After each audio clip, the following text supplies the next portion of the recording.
Welcome to leg 43 of the Great Loop Aboard the Perch. I'm Kim Russo with America's Great Loop Cruisers Association, and today we are going from Trenton to Frankford, Ontario. This will be our first day on the Trent Severn Waterway, which is a highlight of the Great Loop for many loopers. This is a 240-mile, 386-kilometer National Historic Site for the country of Canada. You will see beautiful sights, many unique locks, and just a lot of history as you're coming through the Trent Severn. So we have been looking forward to this, and we're glad to be taking you along. You'll be seeing more of it, of course, in the coming videos. This is just covering actually a little bit more than 6 miles, which with 6 locks, it did take us several hours to cover that distance. So come along with us as we start the Trent Severn. First things first, I want to give a shout out to Trent Port Marina. It is an AGLCA sponsor marina, but it is also one of the best marinas on the Great Loop. You can see the facility there. But on top of that, the laundry is free. The washrooms are beautiful and some of the nicest you'll find. And the staff there just couldn't be more helpful. You can see a little bit of the dockage too, well marked, easy to get into. And it was a wonderful stay. And then this is the city of Trenton, as you can see from the water, some of the nice restaurants. You can also see the farmers market that they have there on Saturday mornings. So Trenton is a lovely stop, and it's a great place to get ready for the Trent Severn Waterway. And you can see just past the city of Trenton, there is the gateway to the Trent Severn Waterway sign. That little squiggle you see in our track there is because 3 of the boats that left Trent Port Marina that morning did stop for pump outs. But you can see there we're approaching Lock 1. There were 4 or 5 boats waiting for Lock 1 to open at 9 a.m.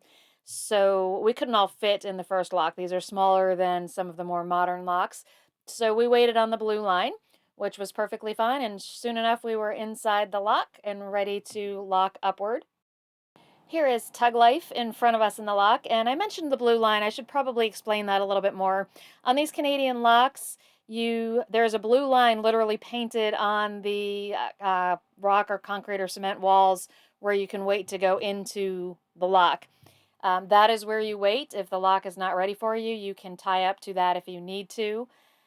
They don't use the VHF to communicate at these locks in Canada either. So rather than hailing the lock, you pull up to the blue line, and that's their indication that you are wanting to lock through. They do have a loudspeaker that they use to communicate with you when you're, if they need to give you instructions going into the lock or getting tied up. And as we reached the top of the lock, we could see their directional sign here that they have at Lock 1, showing you some of the other places you're going to be visiting. And if you haven't bought your locking permit online, you can do it right there at Lock 1 or at any of the locks for that matter. And you also need a mooring permit if you plan to stay on any of the lock walls overnight, which we did plan to do. So that was the approach in going through Lock 2. And that is Lock 3. All of the lockmasters are extremely helpful. They're explain to you what's coming up. They explain to you what you might see in the towns.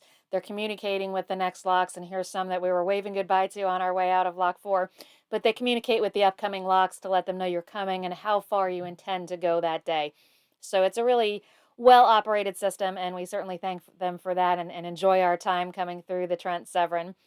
Lock 6 is our last lock for the day, and part of the reason for that is that above the lock wall there where you can spend overnight does have power, and there was plenty of power pedestals for all of the boats that were staying there the night we arrived. So there we are on the wall, and you can see that it is just an idyllic little spot. That's Michael helping to turn the gears that open the lock doors.